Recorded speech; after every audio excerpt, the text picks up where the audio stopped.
Café na Pauta, agregando valor ao produtor rural. Aqui você agrega conhecimento para aumentar os cuidados com a sua lavoura. Aqui você se conecta com as novas tecnologias do plantio à colheita, diminuindo assim os custos de produção para valorizar o seu café. E tem mais, agregando mais conhecimento na comercialização do seu café. Café na Pauta.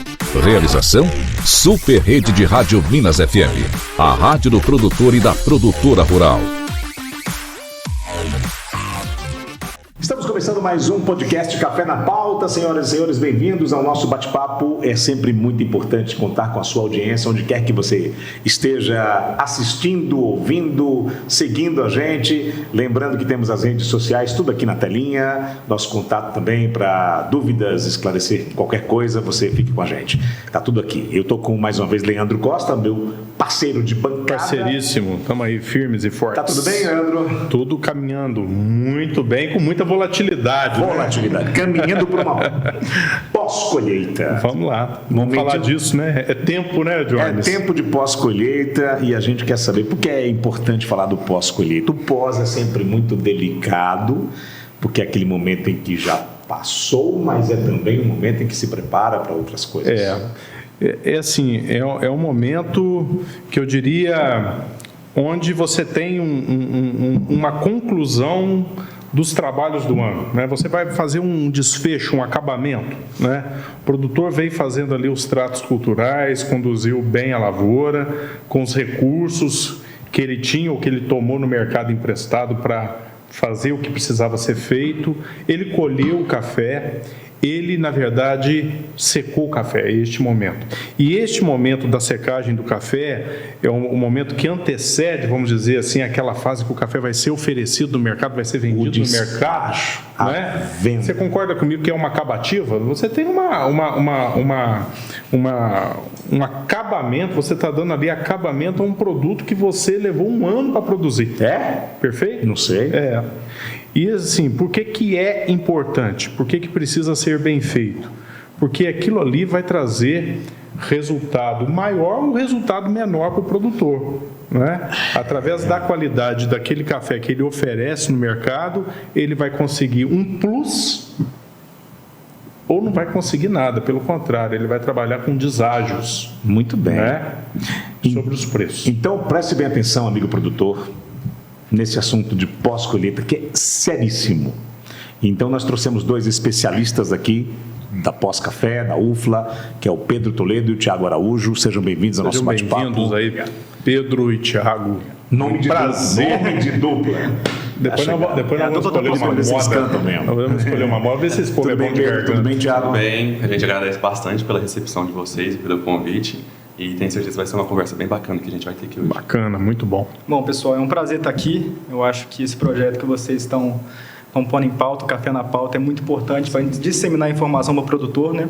Que é uma coisa que precisa ter hoje, é uma informação fácil, de fácil acesso para todo mundo. Então, obrigado, vai ser um prazer conversar com vocês. Fale um pouco de vocês. Pós-Café é uma empresa... A gente é um núcleo de estudos, a gente está na UFLA, né, Universidade Federal de Lavras, com orientação do professor Fábio Borém, e a gente trabalha com qualidade pós-colheita do café. Na questão de ensino, extensão, a gente faz projetos científicos também, e também a gente trabalha na área de consultoria com alguns produtores. Este núcleo tem tempo que isso existe? Tem. Como que é? A gente tem a formação do núcleo ocorreu em 2011. 2011, então nós temos aí 13 anos de existência do núcleo. Sim. Ou seja, vocês eram pequenininhos. Eles nem imaginavam, né? Qual a idade de vocês? Eu tenho 24 anos. Eu tenho 21. 21. Você está cursando agronomia. Estou cursando agronomia. E participa do projeto. Participo do projeto. Você já cursou agronomia. Fiz agronomia e agora estou no mestrado na parte de pós-colheita. De pós-colheita, que bacana. O engraçado é que eu entrei no pós-café, né? O Pedro já estava presente lá. Sim, e quando eu entrei, o Pedro era o presidente do núcleo, é quem coordenava o núcleo. Então, foi uma honra muito grande aprender com ele, né? Sim. E o Pedro formou, né? E me passou o cargo, hoje em dia eu coordeno o núcleo, então assim, a gente se trata como uma família que quer aprender e quer passar informação, né? E hoje o Pedro voltou para a UFA, né? Está fazendo mestrado na área e voltou para o grupo também. É muito bom estar de volta. E existem outros colegas que compõem esse núcleo junto com vocês? Como que é composto esse núcleo? Hoje nós somos em 21 pessoas. sendo eles 5 trainee, né? A cada período da faculdade, cada semestre, a gente abre um processo seletivo, onde a gente acata alguns trainees que passam um período ali de testes, para aprender mesmo sobre a pós-colheita e se encaixar no núcleo e se preservar ali dentro, né? E aí, chegando no final do período, a gente tem essa avaliação e você pode vir a ser um membro efetivo do núcleo e aí desenvolver as pesquisas com a gente, prestar assistência técnica ao produtor, levar informação para a área acadêmica. Então, esse organograma é bem funcional o que a gente faz lá dentro. Sim, e a gente a gente abrange diferentes cursos da UFLA voltados ao mercado do café, né? No caso do mercado agropecuário. E a gente trabalha com um curso de engenharia agrícola, agronomia e engenharia de alimentos, que é essencial também lá. Todos estão relacionados a um processo de pós-colheita, né? Todos ao processo de pós-colheita. E por que vocês escolheram o pós? Qual é o atrativo? Ou vocês foram... Boa pergunta, Jones. Então, assim, tratar de pós-colheita, até hoje em dia ainda é um pouco místico, né? Tabu. As pessoas normalmente não querem dar muita atenção para a pós-colheita porque vem ela com uma atividade ali que você pode deixar para escanteio. Só que quando a gente entra na graduação e você conhece um pouquinho do trabalho, os estudos do professor Borém, você entende que a pós-colheita é essencial para você ganhar um ágio no seu café produtor. Então, a gente costuma falar que o manejo do café pré-colheita, adubação, controle fitossanitário, tratos culturais, ele cria uma qualidade ali no grão. E a partir do momento que esse grão sai da lavoura, a pós-colheita mantém essa qualidade. Bacana. E a gente costuma falar que manter é mais difícil que criar. Então, na verdade, o papel do produtor precisa ser o papel de preservar essa aquilo que a natureza produziu. Exatamente. E essa preservação engloba muito detalhe, muito minimalismo. Então, assim, a gente se sente muito feliz em poder passar essa informação, porque a nossa intuição aqui, da minha e do Pedro, é tentar informar para que as pessoas enxerguem a pós-colheita como não um tabu, mas uma coisa a ser preservada, a ser identificada como importante dentro de todo o processo, né? E são várias variáveis que tem dentro do processo de pós-colheita, dentro de processamento, secagem, questão de beneficiamento e tudo mais, que podem afetar lá na qualidade final do grão. E afetando a qualidade, a gente está afetando o nosso bolso, né? Então, o mais importante é a gente não perder dinheiro, principalmente, né? E só complementar o Pedro, que é uma questão muito importante que a gente costuma falar, porque o café, né, é uma semente. O grão é uma semente e, diferente de outras sementes como o milho, é um tecido vivo. Então, o endosperma do café é um tecido vivo. Então, a gente tem que tratar essa semente com muito cuidado para você não matar esse endosperma. Uma vez que você mata a semente, você tira ali sua atividade vital, você perde muita qualidade. Então, por isso que a pós-colheita do café, principalmente, tem que ser delicada e muito bem cuidada. E vocês foram atraídos por conta do professor Borém. Ele que fisgou vocês dois. Falaram, isso é interessante. E vocês foram... E você está fazendo mestrado de pós-colheita? Eu sou orientado do professor Borém. Eu faço mestrado em engenharia agrícola, com enfoque em processamento de produtos agrícolas, que é mais na parte de café. E a gente trabalha mais na parte de pós-colheita e qualidade do café.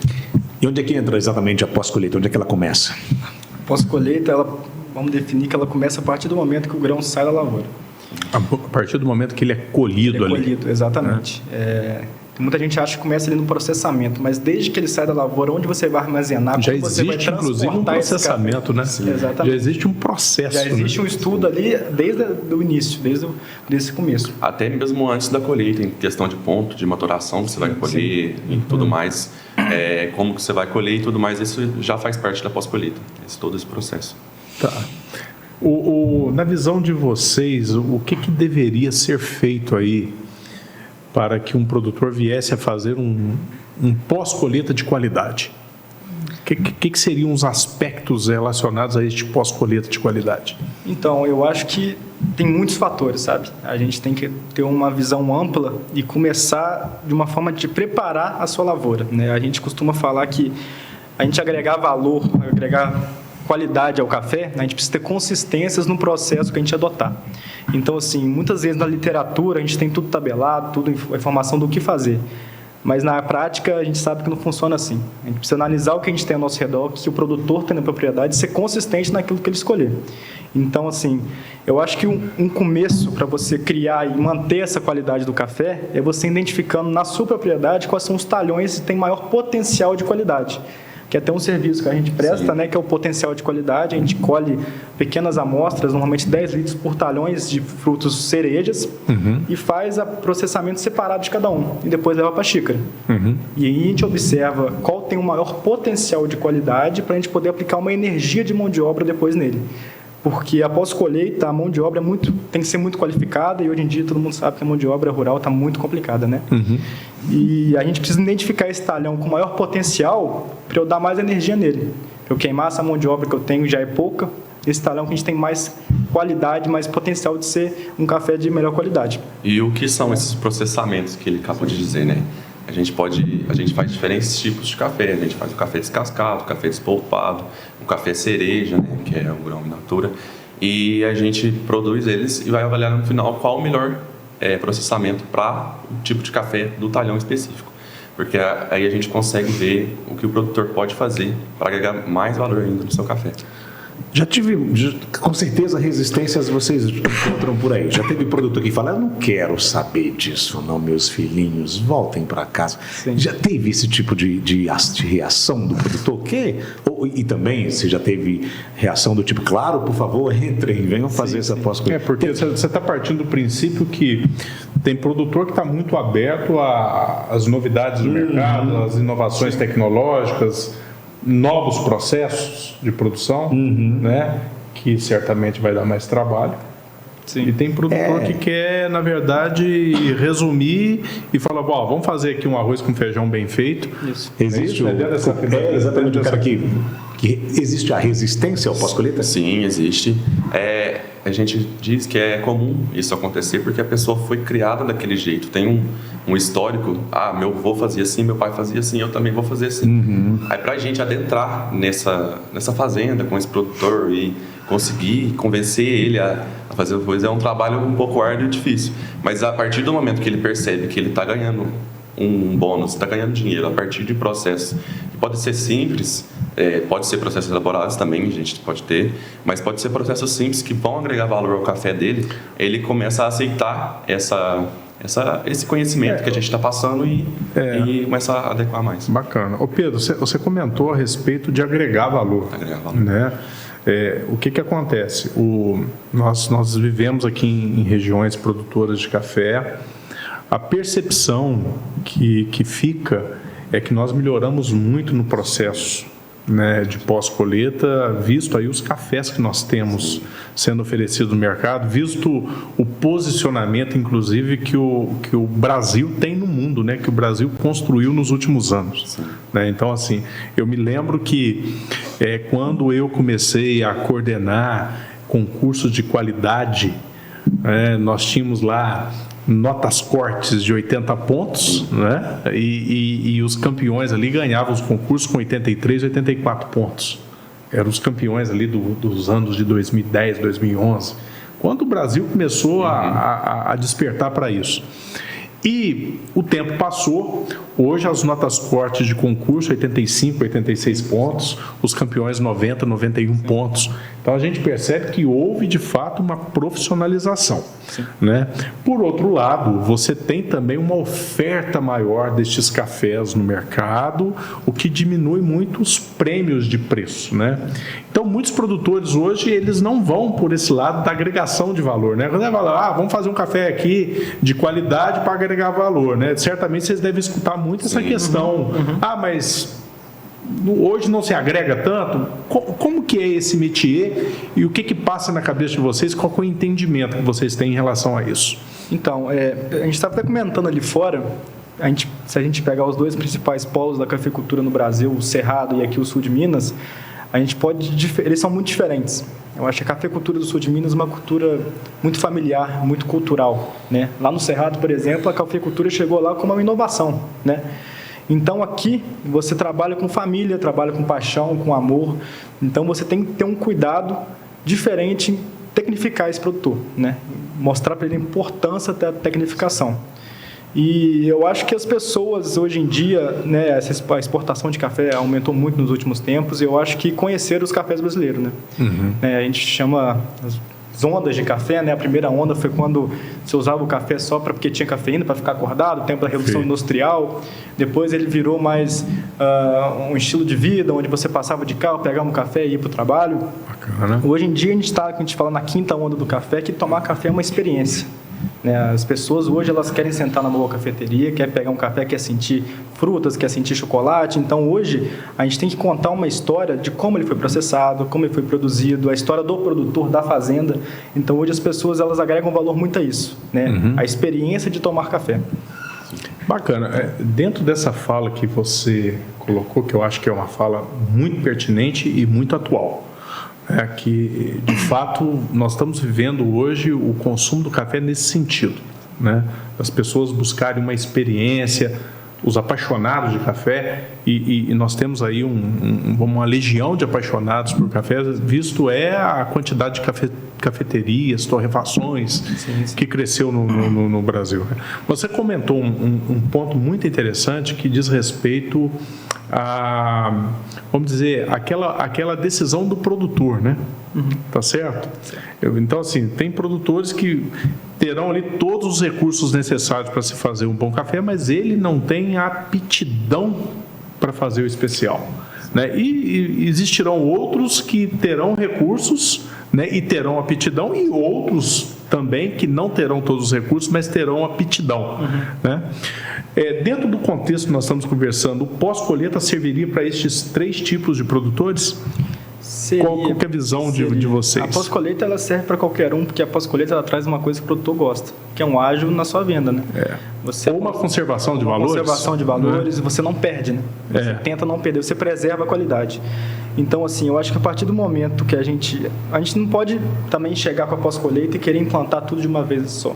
Não tem mão de obra para isso. Tem que ser uma coisa gradativa, o produtor vai olhar e falar, que loucura, não vou fazer isso. Então, se você for devagar, a gente fala subindo degrau. Porque é um virar de chaves, né? Isso, é um virar de chaves. E uma viradinha de chaves, você já consegue uma diferença, uma evolução na sua qualidade que é diferente, sabe? Então, eu acho que você mostrar resultado para o produtor é o caminho, sabe? Você ir no convencimento, degrauzinho por degrauzinho, fazendo coisas pequenas, mudando palitinhos ali, você consegue o resultado que chama mais atenção para o produtor, né? O Pedro viveu na prática, né? Sim. Pode te falar melhor. Só falando antes, tem muitos pequenos produtores que acham que por ele ser pequeno e não ter tanto investimento, não ter tanta verba para fazer um café especial, um café de qualidade, não vai conseguir fazer por limitações da sua estrutura. Só que dá para fazer várias adaptações que vão ajudar ele a trabalhar esse café de uma forma melhor e manter essa qualidade que já veio do campo. Trabalha bastante, produz o café certinho, faz tudo, aí chega na parte pós-colheita e acaba perdendo essa qualidade. Então tem muitas alternativas, pode ser um trabalho mais difícil, de mão de obra mais pesada, mas tem alternativas para manter a qualidade desse café. Vamos supor que o cara aceitou, entendeu a necessidade. Olha, vamos fazer então. Quais são os pré-requisitos básicos, os documentos necessários, ou não precisa? Basta ter a cultura já ter plantado, já ter a terra lá. O que é que precisa ter? Um checklist de documentos? Por onde se começa? Então, eu acho que por onde se começa é uma boa pergunta. Mas eu acho que você pode começar por onde você sente que está mais deficitário. Por exemplo, um produtor que ele não tem lavador, por exemplo, né? A gente sabe que o lavador, na maioria das vezes, não é nem usado para lavar o café, mas sim para separar os boias do cereja do verde, né? Por diferença de densidade. E um produtor que não tem um lavador, que sempre fez a via seca, o café natural, ele pode mudar ali comprando uma caixa d'água, por exemplo, né? Que é um investimento barato e ele vai conseguir fazer essa separação hidráulica dos frutos muito mais fácil sem adquirir um lavador. Então, assim, o por onde começar é difícil, né? A gente tem situações onde a gente precisa ver o calcanhar de Aquiles do produtor, né? E atacar esse calcanhar para a gente conseguir ter uma evolução maior no que ele está fazendo de tipo de processamento. Então, isso é um exemplo, né? Uma etapa da pós-colheita que a gente considera a mais crucial, assim, a mais delicada, que é a secagem. Né? Hoje em dia, você fazer um manejo de secagem correto é imprescindível para você manter essa qualidade, né? Um manejo em terreiros, muita gente hoje em dia que faz pelo processamento de cafés naturais, cafés cerejas, levam direto para o secador e não chegam na meia seca antes no terreiro. É um processo que vai machucar o grão, vai perder qualidade. Então, assim, são muitos processos que a gente pode começar, mas é o que eu falei, a gente tem que identificar onde o produtor está sofrendo. Onde existe gargalos. Onde existe gargalos, exatamente. Gargalos por conta de estrutura, falha, isso, né? Isso. Ausente ou falha, né? Porque ausente pode ser falha, uma coisa claro. ausente ou pode ser uma coisa que a propriedade não tenha, né? Sim. E também gargalos no que diz respeito a processo. Falta gente para fazer esse tipo de trabalho? Falta. Ô, Pedro, você colocou uma coisa interessante. O produtor que está nos ouvindo, poxa, eu estou gostando do assunto. Eu gostaria de acessar o pós-café para ter acesso lá a um checklist, alguma coisa do gênero, que eu poderia, de uma forma simples, implantar na minha propriedade. É possível isso? Você diz em questão de contato da gente? Contato com vocês, através da homepage de vocês, enfim. A gente tem as redes sociais, né? Que a gente tem o Instagram, que é Pós-Café UFLA. E a gente tem endereço de e-mail também agora. Tem. O endereço é site.poscafé@gmail.com. E tem um contato nosso também, né? Que a gente pode passar depois para vocês. E para a busca de consultorias, a gente presta consultoria. Então pode entrar em contato com a gente que a gente pode dar uma mão. Vocês falaram de uma coisa importante, que é a secagem. A gente vai entrar nesse assunto de secagem agora. Parece que a secagem é o gargalo do negócio. É aí que está o problema, ou aí que está a solução. Por quê? Passa pelo terreno. Nós tivemos outro dia uma conversa com o Marcelo Pereira, um dos nossos engenheiros agrônomos, e ele falou que o primeiro investimento que ele pode ser feito é no terreiro. Ele tem que arrumar esse terreiro. É o mínimo, seria. É o mínimo necessário. É o mínimo necessário. A secagem adequada no terreiro. Por que a secagem é a parte mais importante de tudo isso? Como eu comentei antes, o café é um tecido vivo, né? Então a secagem é onde você vai ter uma agressão maior no grão ali, né? E aí, diante disso, a gente tem que analisar alguns fatores, igual você comentou sobre os terreiros, né? A gente tem alguns tipos de terreiros mais comumente usados nas propriedades, né? O de terra, o de concreto, o de lama asfáltica, né? O de terra, a gente costuma falar que o café é um alimento, né? E deixar o café na terra, quando chove, vira um barro, fica difícil de secar. Então, se você, produtor, tem um terreiro de terra, você pode colocar uma lona, que vai melhorar muito bem a qualidade do seu café, vai evitar que com chuvas forme esse barro, contamine mais ainda, né?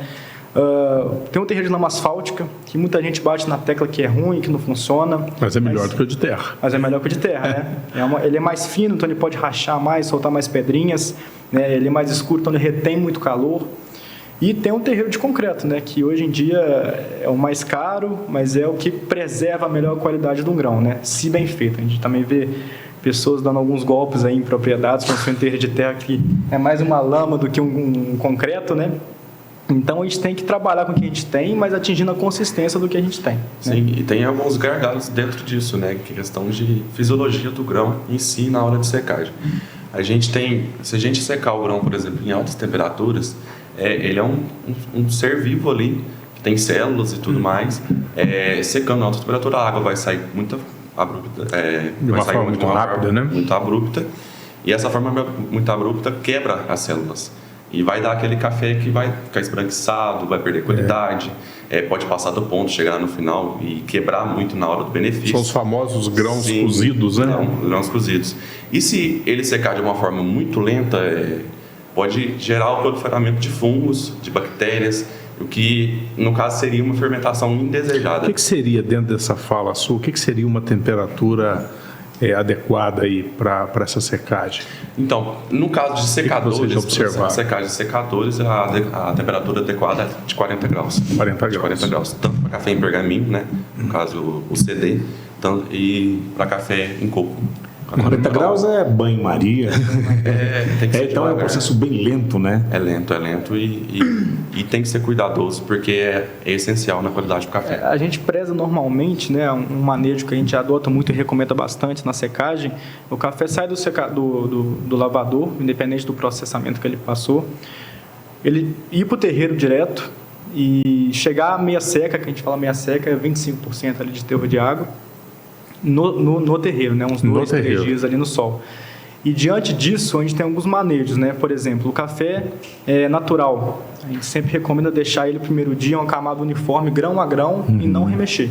Para ele dar uma secada, para ele evitar fungo, evitar fermentação. E depois de 2 a 3 dias, você começa a dobrar, né? Fazendo as leiras, as entreleiras, que assim você vai aumentando a logística do terreiro, você vai diminuindo o espaço, e pelo café estar mais seco, o risco de fermentação diminui. E você vai seguindo com esse manejo até ele chegar na meia seca. Chegando na meia seca, se você tiver disponibilidade de um secador mecânico, seja rotativo, seja estático, seja de caixa, você pode levar ele para lá para acabar essa secagem, né? E a gente costuma também recomendar muito, quando ele chega ali aos 18% de umidade no terreiro, a gente leva ele para a caixa de descanso, deixa ele um pouquinho ali para as células reconfigurarem direitinho, né? Depois vai para a tulha e dá uma descansada maior. Só complementando o que o Thiago falou, na questão de grão a grão, quando vai espalhar o café derreto depois do lavador, isso é importante porque se você não revolver o café nesse momento, se revolver ele nesse momento, vai ter muito descascamento, né? Porque ele é muito mole, é um fruto frágil. Se descasca alguns grãos e outros não, essa secagem vai ser desuniforme e vai ter grãos com problema de qualidade lá no final. Perfeito. Você fala que vai dar por exemplo, é o que nós temos aqui, inclusive, de uns cafés mais manchados. Sim.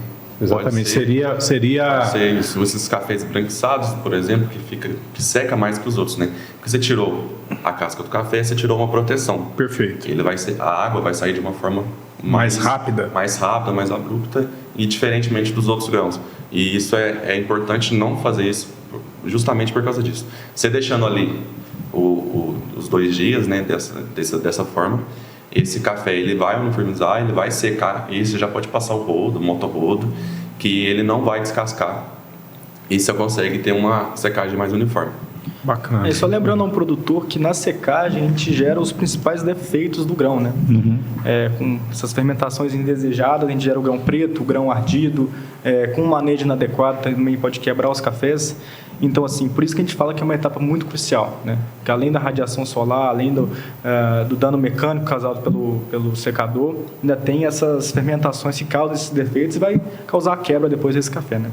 E qual seria a maturação desejada? Esse processo inteiro aí, e que momento ele fala, opa, atingimos o ponto? Você fala a questão de colheita? Sim. Em torno, quando estiver mais ou menos com 15% de verde. Tá. Abaixo de 15% de verde é o ponto de maturação desejado para ter um café de qualidade maior. Mas tem alternativas para colheita acelerar, né? No caso. Tem alternativas no caso de máquina de colhedora, que você pode regular ela para colher só o fruto cereja e deixar o fruto verde para posteriormente colher mais tarde, que ele vai estar já porque maduro. Essa é uma grande questão, né? É uma grande questão. Porque é difícil, mas às vezes depende do relevo e tudo mais. Foi o que o Pedro colocou, né Jones? A questão assim, o desejável seria os 15%, né? O permitido, nós estaríamos falando ali de 35% de verde, alguma coisa assim, né? Assim, permitido, vamos lá, porque aí essa diferença eu consigo resolver através da estrutura que existe na minha propriedade, minimizar os problemas. Perfeito? É isso mesmo. Na fazenda que eu trabalhava antigamente, a gente tinha esse fator também, e a gente fazia o café ser descascado e separava o verde, né? Quando você descasca o café, você consegue separar o verde através de um peneirão que tem lá dentro do descascador. E separando o verde, ficava só o cereja e dava um café de qualidade superior. Beleza. Vocês falaram que o objetivo da pós-colheita é dar um ágio ao café. Esse ágio a gente não falou de valores. Quantos % se chega de ágio aí após um trabalho bom de pós-colheita? Tem ideia disso, não? Então Isso varia. Isso varia muito, mas só para te dar um exemplo, tem produtor que vendeu uma saca a R$70 mil por causa de uma pós-colheita bem feita, uma fermentação bem feita, mas isso não é via de regra, claro. Sim. Né? Então, assim, eu acho que é nem um ágio, você perdeu o deságio, né? Tá. Exatamente, é o principal. Não sofrer o deságio, né? Não sofrer o deságio. E depende do mercado. Pode ser, por exemplo, um café CD que tem 86 pontos, que vai valer menos que um café natural que tem 84 pontos. Porque aquele mercado pede um café natural. Depende muito do perfil e do mercado. Do perfil e do mercado. Né? Tem a questão da análise sensorial, cafés tipo um tom de caramelo e tudo mais, essas coisas assim que variam, que pode agregar mais valor ou não pro café. Mas assim, no geral, agrega valor em questão da qualidade e tudo mais. Eu acho que de tudo que vocês trouxeram, é claro que essa questão do ágio, ela é muito importante, né? O produtor que faz qualidade, que está em busca da qualidade, de fato, ele quer ser reconhecido no final, né? Vendendo café com valor agregado, participar dos concursos, estar bem colocado nos certames, eu acho que faz parte da história, né? Mas assim, o fato do produtor conseguir trabalhar o café com menos problema de xícara já é uma grande vitória. Sim, sim. Perder ninguém quer, né? Sim. Perder ninguém quer, não é verdade? Porque assim, nós estamos falando de um processo que aconteceu há um ano atrás, ele começou e você está colocando dinheiro, colocando recurso, né, plantando a sementinha ali, né, ou se preparando para colher a sementinha, o outro aspecto, né, olhando por um outro ângulo, e aí chega lá na frente você tem um problema de xícara, tá certo? Você tem lotes problemáticos, tá certo? Aí nós estamos falando aí de deságios que vão variar de R$20 a R$150, R$200 por saca. Então, nós estamos falando aqui, falamos dias atrás aí, de um custo de colheita na ordem de R$200. Então, um processo bem feito de pós-colheita, ele pode salvar, inclusive, este custo da colheita. Sim. Né? Assim, para que eu vou perder isso aqui se eu tenho condições, conhecimento para fazer bem feito? Né? E eu sempre pensei assim que quando você agrega valor, você faz um café de qualidade, pode ser que não seja a sua produção inteira, nunca vai ser a sua produção inteira. Nunca vai ser a produção inteira. Mas exatamente. Você vai agregar valor também no seu café que não é de qualidade tão alta. Porque você constrói um nome em cima da sua marca, você constrói um nome em cima da sua fazenda. Então você fala assim, o café é de tal fazenda. Ele já pensa de um jeito diferente. Bacana. Para vocês do pós-café da UFLA, Tiago e Pedro, fala um pouquinho a respeito daquilo que vocês enxergam em termos de recursos naturais da nossa região. Terra, altitude, sol, vento. Eu acho que é legal a gente ressaltar essas questões, porque são questões fundamentais aí para a produção de um café de qualidade. Os fatores, né? Os fatores nós temos aí para produzir café. Então, os fatores ambientais e climáticos eu acho que são cruciais para você ter uma consistência nos seus meios de produção.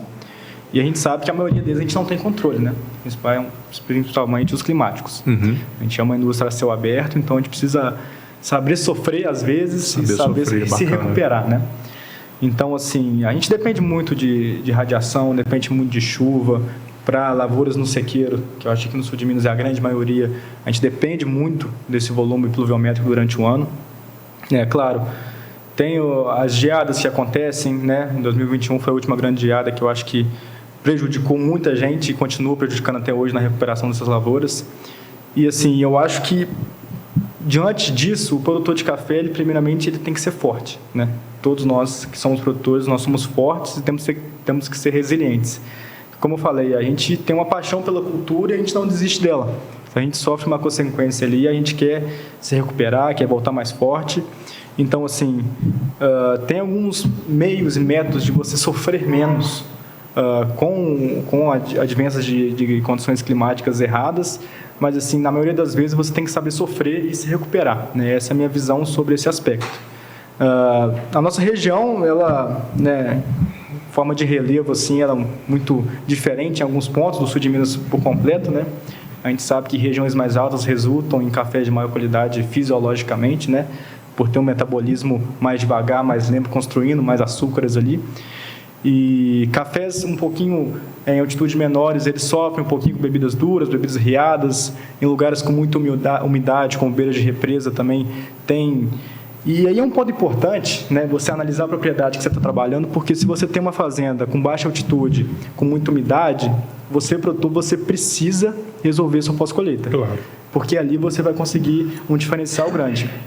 Então, assim, é a identificação desses gargalos. O gargalo de um produtor em altitude menor, em umidade alta, ele começa ali no manejo, ele começa na produção. E a pós-colheita para ele, eu posso falar que é muito mais importante que um produtor que está colhendo a 1.600 metros, 1.400 metros.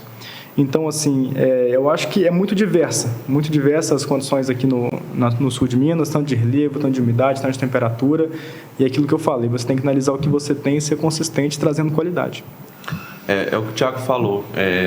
Por exemplo, a gente tem na mesma cidade 2 altitudes diferentes. Eu fiz um trabalho em Cristina, na Serra da Mantiqueira, que eu peguei 2 altitudes diferentes em questão de um raio de 200 metros. 200 quilômetros? 200 metros? Tipo um raio assim, de 1 quilômetro. Da mesma propriedade. Da mesma propriedade. 2 altitudes diferentes e os cafés se comportaram a análise sensorial completamente diferente. Então, isso é um ponto muito importante. Tem uma diversidade muito grande de condições, a gente fala terroir, aqui na região. E dá uma variabilidade gigante de cafés diferentes. E eu acho que isso chama atenção. A gente nunca vai ter um café igual ao outro aqui perto, então isso é muito bom. O produtor sabe disso? Não. Não sabe? Não sabe. E é o trabalho de vocês também no pós explicar, olha, separa, seca diferente, é isso? Sim, tem questões, por exemplo, que o produtor às vezes pega vários talhões durante um dia de colheita, chega lá e mistura tudo numa coisa só. Você trouxe um ponto interessante, Pedro, que é a questão, vamos dizer, da mesma forma que você tem essa variabilidade, né, por conta do relevo, posição de lavoura, né? As lavouras que tomam mais sol, as lavouras que tomam menos sol, a condição de vento, enfim, tipo de solo, tipo de solo. Você tem também uma diversificação muito grande aí no que diz respeito a estes produtores, né? Sim. Sabemos que nós temos fazendas aí, que a fazenda tem lá dentro o profissional da análise sensorial, que vai provar talhão por talhão, vai saber o que juntar com o que, né? Eu posso juntar o talhão A com o talhão B, com o talhão C, ou não posso juntar. Mas o produtor pequenininho, que muitas vezes também não tem acesso, né, a este tipo de profissional, né, tem essa dificuldade, né? Então, assim, qual que seria a forma mais inteligente para esse produtor conduzir o pós-colheita dele, né? Porque nós estamos falando de um produtor que muitas vezes não tem estes recursos à mão, né? E que muitas vezes tem a boa vontade, né? E tem potencial, inclusive, natural para se fazer um café de qualidade, né? O que vocês já viram aí na história aí do pós-café da UFLA que poderia ser compartilhado, né? Eu acho que o principal que o pequeno produtor que ele pode começar a mudar em vez de processamento de pós-colheita é separar bem os talhões, né? Separar por altitude, separar por cultivar, separar por tipo de solo e trazer a esses talhões diferentes maneiras diferentes, tanto culturais quanto na pós-colheita, né? Então, eu acho que essa identificação e caracterização desses talhões é muito importante para que o produtor entenda que dentro da fazenda dele tem produtos diferentes, mesmo sendo uma espécie só. Então, acho que isso aí é o principal para ele começar a entender os tratamentos que ele tem que ter com cada tipo de café que ele vai produzir. Bacana. Né? E se adaptar às cultivares, às altitudes e identificar e estudar como eles se comportam, né? Porque altitude diferente, você tem uma maturação diferente, né? Então, você vai ter uma maturação menor em altitudes mais altas. Então, vou ter que colher esse café. Então, até pela altitude de colheita, é um ponto a se analisar. O próprio produtor ele já tem esse feeling, né? Ele já sabe qual que é o talhão que vai ter melhor qualidade. Que talhão que ele consegue extrair um pouco mais, o café, né? Ele deu bom, mandou para a cooperativa, foi um café de qualidade maior, ele já sabe. Então, ele pode começar por ele, faz um potencial de qualidade, faz diferentes processamentos, tenta secar ele de uma forma diferente, faz umas inovações, pode entrar com fermentado e outras coisas assim, para ver o que ele pode fazer com esse café. Então, ele de pouco em pouco, ele começa com esses talhões que ele já sabe que é um pouco melhor e vai fazendo. Ele pega um talhão aqui um dia, pega outro talhão outro dia e vai fazendo esse levantamento e construindo esses talhões para focar na qualidade. Bacana. Eu acho que primeiro o produtor ele tem que fazer o arroz com feijão bem feito, né? Sim. Então, ele fazer a pós-colheita direitinho e aí, com base nisso, ele vai tendo capacidade, né, e até ele fica animado para tentar coisas diferentes, uma fermentação, uma secagem diferente. Então, assim, primeiramente, você ficar consistente no comum, né, que já é uma diferença grande. Depois você pode ir avançando para outras etapas na pós-colheita que são fantásticas. E tem que ir aos poucos, né? Ele não vai conseguir fazer tudo de uma vez. E sabe uma coisa bacana que você falou? Sim. Que você falou que eu acho que precisa ficar registrada, Jones. Registro. Né? Então, eu colhi o tal talhão, sequei, fiz tudo separadinho, eu registrei aquelas informações. Então, é importante, porque anotar. Muitas vezes fica aqui, né, na cabeça, sim, né, do produtor, ele não tem registrado, ele não está lá no papel, né? É muito importante você garantir uma rastreabilidade para o seu produto, saber de onde que ele veio. Você vai conhecer melhor a propriedade, né? Basicamente e os caprichos? Quando eu falo de capricho, eu falo aquele detalhe que faz a diferença. Uma entrega bem feita, uma embalagem legal, uma entrega para a cooperativa, para o depósito, faz a diferença? Não posso. Capricho, uma embalagem. Faz a diferença. A embalagem, na verdade, eu vou te falar que nem é um capricho. Não. É essencial, na verdade. Eu falo de capricho porque o produto pode entender que, não, até isso, você entende? Quer dizer, ele pode reagir dessa maneira até aqui na embalagem? Sim. Eu acho que as sacarias de jutas, juta que era usada antigamente, estão perdendo um pouquinho o valor, porque a gente sabe que ela não preserva muito bem essa qualidade, né? Às vezes, muitas das vezes a gente vai provar um café e está com gosto daquela sacaria, um gosto descansado, então, assim, óleo mineral. Isso. Hoje as pessoas estão usando muito o Big Bag, que é uma estrutura melhor, mas para você que produz um café de qualidade, um café especial, a gente utiliza as embalagens de alta barreira, né? Que não deixa que o grão troque, né? Troque gases com a atmosfera, absorva mais umidade. Então, assim, dentro deste contexto que você está nos trazendo, vamos supor que você separou aquele talhão para participar de um concurso. Isso. Né? Então, às vezes, não é toda a lavoura, como é aquele talhão. Né? Aquele talhão eu sei que dá bom. Né? Ele não nega fogo. Né? Todo ano ele está entregando qualidade, mas eu preciso conservar essa qualidade no tempo. Né? Então, seria isso. Seria essas embalagens de alta barreira, né? Que preservam o grão, não deixa ele ter trocas com o ambiente externo. Então, se você quer investir em um talhão, em uma quantidade menor de sacas e quer fazer bem feito, um passo para isso é investir no armazenamento, né? Que são essas embalagens mais tecnificadas. E como o Thiago já disse antes, esse grão ele é um ser vivo, né? Então, e ele é um produto que ele tem trocas com o ambiente, ele pode absorver ou perder a água a todo tempo.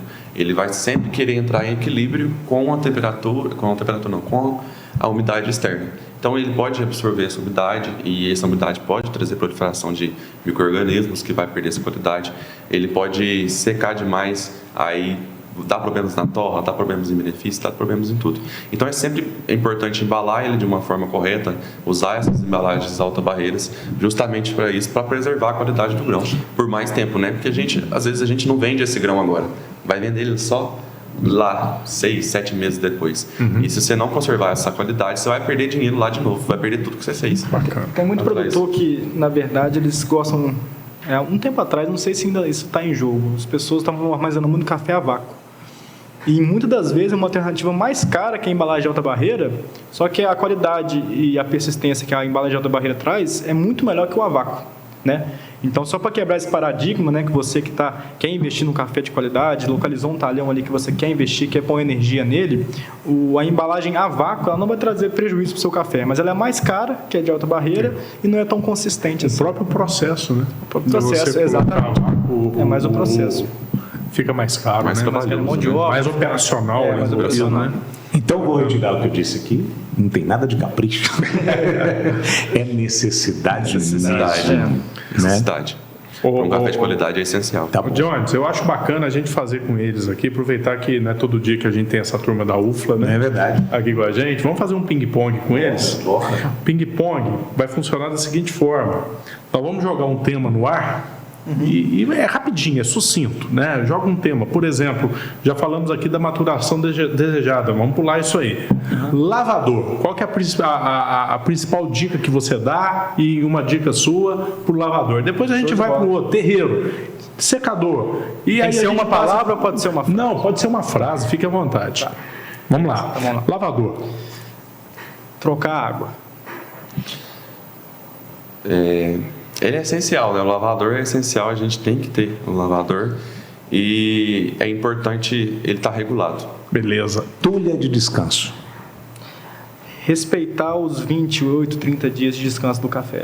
Limpeza, gente. O café é um alimento, né? Então precisa de ter Higiene. Terreiro.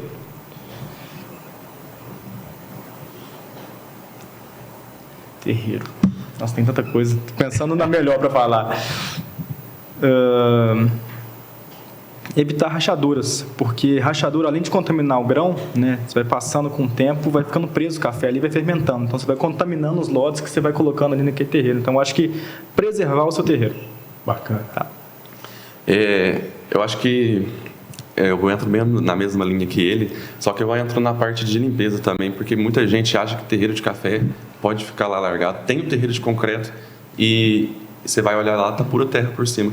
Adianta o quê? Uma varridinha, né? Uma varridinha ali mesmo. Soprador é rapidinho. Sopradorzinho, né? Soprador. Secador. Vou começar pelo Pedro, porque Show de bola. o Thiago tá levando vantagem, tá desvantagem. É verdade. Porque você tá tendo tempo para pensar nas respostas. Agora é só ver. Secador? É evitar altas temperaturas, né, que passa do ponto. Respeitar as temperaturas e o tempo de descanso. Máquina de limpa de café. Regulagem. Está regulada. Uma máquina mal regulada, qual que é a consequência dela? Quebra muitos grãos, né? Aumenta a porcentagem de quebra e vai trazer prejuízo. Muitos defeitos de mesa decimétrica, né? Aumenta os defeitos de mesa decimétrica. Até um adendo que eu vou falar, um problema do terreiro de lama asfáltica é que ele solta muita pedrinha. Essas pedrinhas vai atrapalhar lá na máquina de benefício, que pode desregular a máquina, quebrar a máquina, e aí, em atrito com o grão, quebra os grãos também e traz mais defeito ainda. Não tem como eu fugir aqui, é regulagem. Não tem como eu falar outra coisa, vou ter que copiar o Pedrão.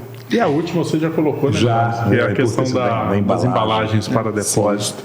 O povo está ficando enjoado para tomar café. Eu não sei de quem é a culpa dessa história, mas não tá. Existe esse público diferenciado. Sim. E também a consciência do produtor que quer esse capricho, né? Vocês lidam com isso? Já chegou para vocês? Esse pós-café é fundamental para esse papel, né? Existe também esse produtor, não, eu quero o meu café, não o premiado, mas o premium. Não para exportação, mas para vender numa cafeteria bacana, que a pessoa senta para tomar um café, apreciador de café. Então, esse produtor caprichoso, detalhista, é o que a gente mais gosta. Porque a pós-colheita é caprichosa, é detalhista, então a gente combina. E quando o produtor tem esse jeito, quer uma qualidade, quer ser consistente no que ele está fazendo, ele nos dá muita abertura para a gente conseguir agir em diferentes coisas dentro da pós-colheita. Então, assim, o produtor caprichoso, né, para a pós-colheita caprichosa, é muito interessante. Interessante. E é importante a gente ressaltar que a gente consegue fazer diferentes tipos de café em diferentes mercados dentro de uma própria fazenda. A gente pode ter um café de bebida dura que tem mercado, e vai ser aquele boia que a gente separou lá no lavador. A gente maneja ele de uma forma correta para ele não riar, deixar ele de uma bebida dura, pelo menos, para a gente ter um mercado melhor para ele. E sempre ter daí para cima, né? Aí vai ter os especiais e vai ter esse café de qualidade. Você colocou um ponto muito importante, né? A primeira meta do produtor, deveria ser não produzir defeitos. Não produzir defeitos. Né? Então, assim, a partir do momento que ele consegue fazer esse arroz com feijão, não produzir defeitos, aí esse cara já vai estar pronto para dar o próximo passo, que seria buscar estes cafés diferenciados, mercados diferenciados, né? Sim, o resto vem de uma forma instantânea e de uma forma gradual, né? Vai se levando aos poucos. Show de bola. A gente espera ter esclarecido muita coisa sobre pós-colheita, mas tem dúvidas ainda, com certeza, e a gente vai deixar aqui o contato de vocês. E parabenizar pelo trabalho, tão jovens e tão envolvidos num assunto tão apaixonados. Falam com propriedade. Com propriedade, a gente percebe que há uma virada de chave aí no cultivo, no manejo, na cultura, no pensamento, até porque tem a chegada de novas gerações, né? Quem está herdando isso, ou quem está chegando por aí, e a importância muito grande da pós-colheita. Vocês estão de parabéns, muito obrigado pelas explicações, e voltem, por favor. Portas abertas. Portas abertas, o contato está aí. Tem muita galera envolvida nesse processo, ou ainda é um começo novo? Quando eu falo é de alunos, de pessoas entrando no mercado. Bastante, gente. Bastante, porque a pós-colheita ela vem se popularizando, né? As pessoas estão começando a entender a importância dela. Né? E dentro desses 11 anos de núcleo, a gente tem muito pessoa referência, que saiu do pós-café, foi para o mercado de trabalho e está dando nome hoje em dia dentro do mercado cafeicultor. Então, a gente está buscando ser igual essas pessoas daqui a uns tempos no futuro e agregar bastante para o mercado. Show de bola. Muito bom. Bom, eu vou mandar o zap aqui para as pessoas que tiverem suas dúvidas. Eu vou salvar aqui no contato de vocês e o nosso também que está aqui. Sim. É o 35-99907-5308. Os que chegarem aqui sobre pós-colheita a gente encaminha para vocês, e também o contato de vocês que a gente deixa aqui na tela. Aproveitando, sigam as nossas redes sociais, tem lá muitas informações sobre tudo. É Café na Pauta Oficial, que é o Instagram, e o Café na Pauta, que é o nosso Facebook. Meninos, muito obrigado. Lembranças ao professor Borém. Com certeza. Eu acho que A honra é toda nossa, porque o que a gente faz na faculdade, o que a gente faz em atividades de extensão, é trocar conhecimento, né? É aprender e ensinar. E estar aqui hoje é muito especial para a gente, sim, né? Estar representando o Pós-Café, que é um núcleo muito grande, com pessoas muito especiais. E queria falar para o produtor que está assistindo a gente que entre no nosso Instagram, Pós-Café UFLA, que lá tem mais informações, tem o nosso contato. A gente é uma entidade sem fins lucrativos, então a gente presta assistência técnica ao produtor sem custo nenhum. E é um prazer para a gente ajudar vocês e tentar trazer mais consistência para todos os processos na sua fazenda, tá bom? E eu queria agradecer a vocês pelo convite, pela presença. Prazer todo nosso, foi uma honra, Thiago, viu, gente? Muito obrigado. Coração. Tá? Eu também queria agradecer, né, pelo convite que vocês fizeram para a gente. E foi uma troca muito boa, né? Assim como a gente passou conhecimento para vocês, a gente recebeu conhecimento de vocês também. E é isso. Muito obrigado, viu, gente? Vai valendo. Agregando valor ao produtor. Obrigado a todos. Leandro, é sempre importante, né, cara? Que aprendizado, né? Cada programa é um aprendizado. Lembrando que nós estamos... Eu falo muito isso, sabe, Jones? Antes de terminar. Eu tenho 18 anos de academia, que eu sou professor, né, em instituição de ensino. E o tanto que eu aprendo com meus alunos. Toda hora, né? Toda hora. Sim. Muito obrigado, meninos. Gente, até a próxima. Continue com a gente. Assistam, curtam. Não esqueçam de clicar no sininho para receber as notificações. Eu aprendi a falar isso. Eles não sabem, mas a gente não. Tem que gravar. Se inscreva no canal, dê seu like e ative o sininho. E ative o sininho. Muito bem. Tchau, gente. Obrigado. Prazer. Obrigado.